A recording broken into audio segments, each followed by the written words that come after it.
Yan, ito yung kay Papa. Dito naglalambing to eh. Kasi alam niya kasi kung ano yung hingin niya na nandito lang mapagkain, mga ngalabit ito. Alam niya ibibigay sa kanya. Ganun ka spoiled to.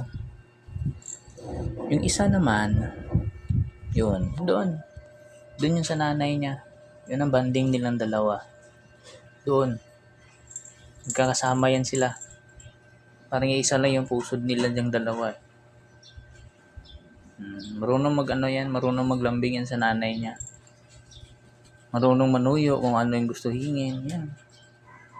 At yung ito, lalapit to doon na habang sumisipsip yan habang sipsip yan sa nanay niya, pag ito lumapit, naku gulo.